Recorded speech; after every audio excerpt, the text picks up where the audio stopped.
Would you like to know how I made friends from other countries here in Ecuador so I could practice my English and become fluent in a language in a couple of years? So you can do exactly the same with the language you're trying to learn?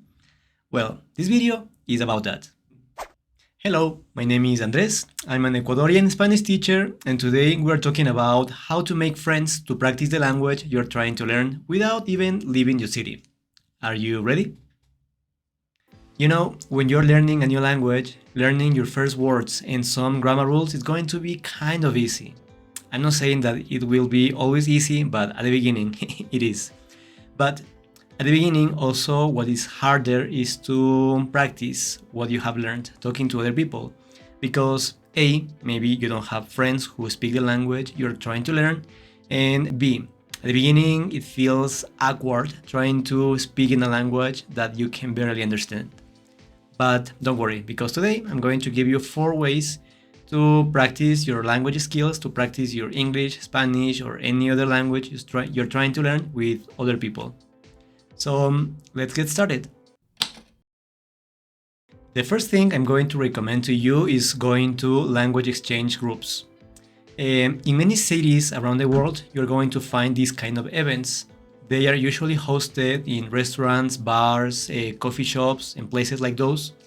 And what the owners do is organize the event, of course, but after that, they are going to advertise it on social media mainly.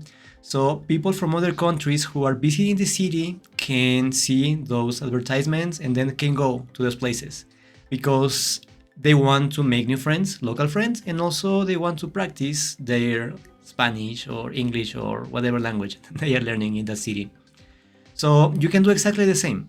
You can go to those places and you can make new friends from other countries. You can practice with them your Spanish, for example, and you can help them to practice your language because usually that's what happens. You help each other, you have fun, you drink a beer, you eat something together. So it's not just like language practice, it's hanging out with friends. So it's really fun. And before you tell me that you feel that you don't know enough to go to those places, let me tell you about my first time going to a language exchange.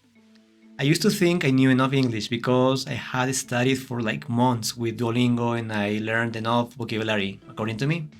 But what happened in that case is that I couldn't understand most of the conversation, so I had to ask other people in the table to translate the conversation for me. And also, they were translating my questions and answers so I could be part of the conversation.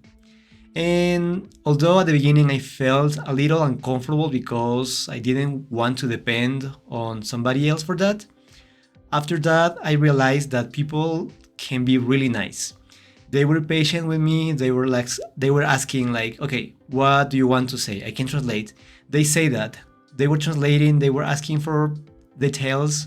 So it was really encouraging seeing that, and that motivated me to keep learning because I wanted to keep going there and keep hanging out with those people who I liked very much. So that's why I strongly recommend to anyone going to those places because you're going to make amazing friends, you're going to practice your skills, and also you're going to build your confidence to speak this language you are learning. My second recommendation is again language exchanges, but this time online. If you didn't find any language exchange event in your city, you can also find something online, so don't worry. How does it work? You find a person who is learning your language and you're learning their language, so you can agree. You can find a day, an hour, so you both can practice. You can talk about anything. You can practice, for example, 30 minutes in Spanish, 30 minutes in English, and you both have the conversation practice you need. This is nice because in this case, since there are only two people in that conversation, you have more time to practice. You can get some more feedback from your language exchange friend or partner, and you can also help them with some feedback about how to speak your language. So it's a win-win situation. And how do you find people to practice online? You may ask. Well, when I was learning English, the website that helped me a lot with that was italki.com. In that website, you can just look for people who, as I told you, are learning your language, you are learning their language, you can contact them. And it only takes a message saying something like, I've noticed you're trying to learn my language, I'm learning yours. What do you think if we help each other? If the person says yes, just find a day and a time that is good for you both and you can start practicing. And by the way, italki.com has changed over time and now it's like way different than it used to be in the past. But you still can try it there, or you can also try other websites like Tandem or even in Facebook groups. So you just need to look for that. There are tons of people out there that can help you to practice the language you want to learn while you help them learning your language. My third recommendation is a website called Couchsurfing. If you haven't heard about it, it's a website for travelers. Let's say you want to go abroad to some country, but you don't have any friends there. So you can create an account on Couchsurfing, and that will allow you to contact people there, local people who are willing to open their house for you. You can stay with them, or even if they don't have a space for you to stay there, they can take you around to know the city. So that's a really good opportunity to meet people. But if you're not planning to go to any country soon, you can use that for the opposite. You can be the local person who can open their house for them, or if you don't have space in your place, you can take them to know the city. You can be the local friend for them, and you can use the time you're going to be with them to practice their language. And something really good about that is that so you were helping them so much while they were here in your country. If someday you decide to go to their country, it's likely that they are going to be willing to help you back. So that's also a nice way to start expanding your network of friends, because you're going to have friends in other places just by helping them while they are in your city. And if you're worried about how safe is using this platform, what I have to say is that Couchsurfing has this recommendation system. So you can see the comments other people made before about those people that you may potentially be spending time with. So you can know in advance how kind of people they are, so you can decide if you're going to offer your house or walking with them around the city or not. So don't worry about that. And also, Couchsurfing is free. They also have a paid version, but you don't need to pay for that. The free version is enough. And my fourth recommendation is being a volunteer. Let me give you more information about this. In many cities, even if you don't notice that, there are organizations from other countries. So, for example, here in Ecuador, I found this American nonprofit near my house. I started going there because they offer this English conversation club for local people. So I just went there because I wanted to practice English at least once a week. But I started helping them more. At the beginning, it was just like taking care of the kids or cleaning the space. Eventually, I started leading a chess club for kids because they wanted to do something like that. And after that, I was even teaching English classes with them. So all the time I could spend with them, and I spent like years with them, I could practice my English all the time. Because good for me, some of them barely spoke any Spanish. So for me, it was like, okay, 100% English with them. And that helped me a lot. So over the years I spent with them, I went from knowing some English to speaking this fluently.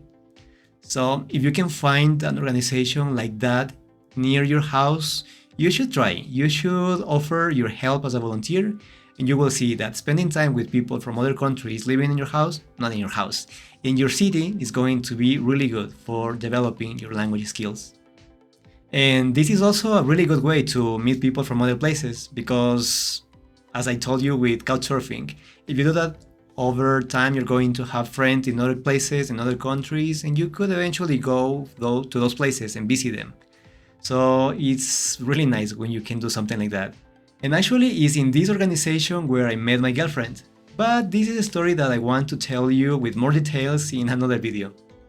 And those are the 4 things I did to meet people, to make friends, and practice English and become fluent in this. So you can take all of them if you want to try. You can take the ones you think are better for you, but try.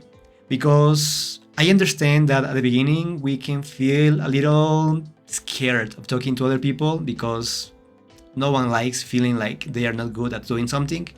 But don't worry, that's something we all have to experience when we're learning a language. So no one will judge you for that. On the contrary, as I was telling you, people are nice. They are going to help you, and they are going to encourage you, they are going to give you feedback. So don't be afraid. Just go and try to practice as much as you can, and you will see how you become fluent in no time. Well, you will need time, but it will be less time than if you were just studying at home. So go and practice. And well, that's all I wanted to say about this. And before we finish this video, I just want to tell you that I have a newsletter. I send 3 stories every week. Those stories can be about something that happened in Ecuador, something that happened to myself or my friends, and also advice to learn a language. And those stories are written in both English and Spanish, so you can also use them to practice and improve your language skills by learning new vocabulary and phrases and seeing how people use the language in more casual situations. Subscribing is free, and also you can unsubscribe whenever you want. You can find the link in the description. And well, now that's all for today. Thank you for watching this video, I hope you enjoyed it, and I see you again next week. Ciao!